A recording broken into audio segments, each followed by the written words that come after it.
Although the events of the world seem chaotic right now, it's actually part of a well-conceived plan laid out over 150 years ago.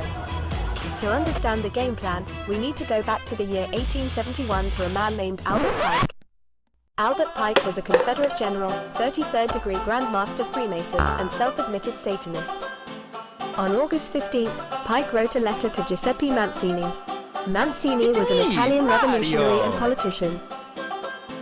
Pike wrote, "The First World War must be brought about in order to permit the Illuminati to overthrow the power of the Tsars in Russia and of making the country a fortress of atheistic communism. The divergences caused by the agents of the Illuminati between the British and Germanic empires will be used to foment this war. At the end of the war, communism will be built and used in order to destroy the other governments and in order to weaken the religions." World War I started on July 28, 1914 and unfolded just as Albert Pike had detailed in his letter to Mazzini. The Romanovs' royal family of Russia were overthrown and religion was replaced with communism all throughout Eastern Europe. Here Pike uses the taboo word, Illuminati. Yes, the Illuminati is real. Their motto is, those who know, don't say. And those who say, don't know. So if you think the Illuminati is just a kid's story, then you probably don't want to know what George Washington wrote about them in a letter stored at the Library of Congress.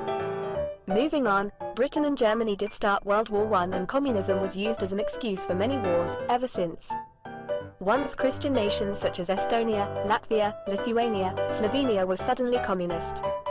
So word for word, this so-called prediction by Albert Pike came true. This is what Pike writes about the Second World War. "The Second World War must be fomented by taking advantage of the differences between the fascists and the political Zionists. Oh yeah! This war must be brought about so that Nazism is destroyed and that the political Zionism be strong enough to institute a sovereign state of Israel in Palestine. Slim Jim! During the Second World War, international communism must become strong enough in order to balance Christendom, which would be then restrained and held in check until the time when we would need it for the final social cataclysm."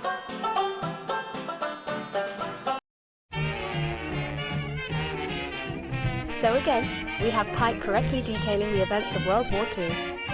The fascist Nazi state was destroyed and political Zionism emerged to form the State of Israel in the land of Palestine. After World War II, there were many millions of displaced Jews. They needed a new homeland and decided it would be Palestine. The only issue is, the Palestinians have been living there for hundreds of years and claimed it as their land. But out of all the places in the world the Jews could have resettled, they decide to resettle in Palestine, which they claim belongs to them and is their holy land. The United Nations had a lot to do with the founding of Israel. The United Nations was started by the Rockefeller family and the headquarters in New York sit on land donated by the Rockefeller family. So now on to World War III. Pike writes of World War III as follows. "The Third World War must be fomented by taking advantage of the differences caused by the agenter of the Illuminati between the political Zionists and the leaders of the Islamic world. The war must be conducted in such a way that Islam, the Muslim Arabic world, and political Zionism, the State of Israel, mutually destroy each other. Meanwhile, the other nations, once more divided, strained to fight to the point of complete physical and economical exhaustion.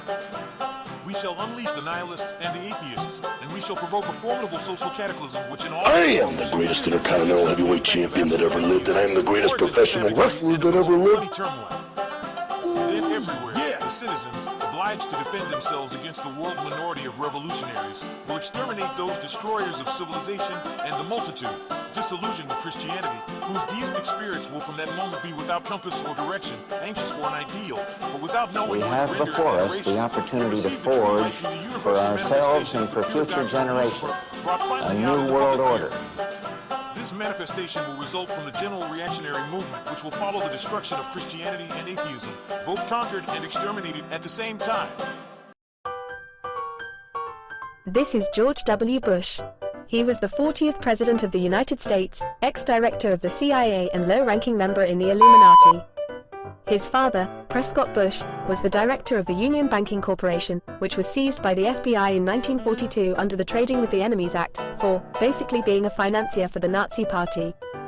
This is part of a speech George W. made before a joint session of Congress on September 11, 1990 while he was president. We have before us the opportunity to forge, for ourselves and for future generations, a new world order, a world where the rule of law, not the law of the jungle, governs the conduct of nations. When we are successful, and we will be, we have a real chance at this new world order, an order in which a credible United Nations can use its peacekeeping role to fulfill the promise and vision of the UN's founders. So for 150 years, the Illuminati have tirelessly worked towards this new world order. A very big part of the new world order is the United Nations. The United Nations have taken it upon themselves to decide all wars on Earth. That is a huge responsibility. So the question is this: did you, or anyone you know, ever vote for any of the United Nations board members? Do we even know who they are? What kind of oversight do they receive? If they receive any oversight at all, that is. The United Nations was formed in 1945 due to a large part because of World War II. And we showed previously that World War II was staged. So is the United Nations staged as well? Instead of preventing wars, is it possible that the United Nations is actually responsible for all present-day wars on Earth since it was founded? Is the UN trying to start World War III? The answer is, unfortunately, yes.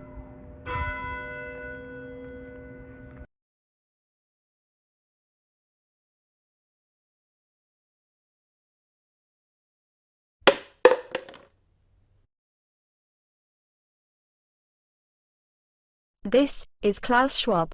His father was a high-ranking member of Adolf Hitler's SS. In 1971, he started a private finance consulting company that eventually grew into the World Economic Forum. The World Economic Forum dictates a lot of foreign policy, yet no one in that privately held company was elected. In 2016, they decided that by 2030 you would own nothing and be happy.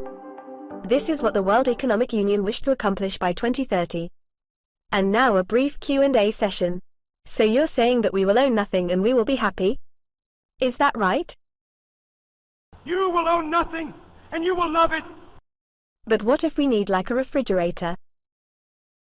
Nein! So we have to rent a refrigerator every month? You will own nothing, and you will love it. Can we buy a refrigerator? Nein! Are you sure we will love it? You will love it. Who will own everything if we own nothing? Allow me to answer that question, mein Führer. We will own everything. And we will be happier.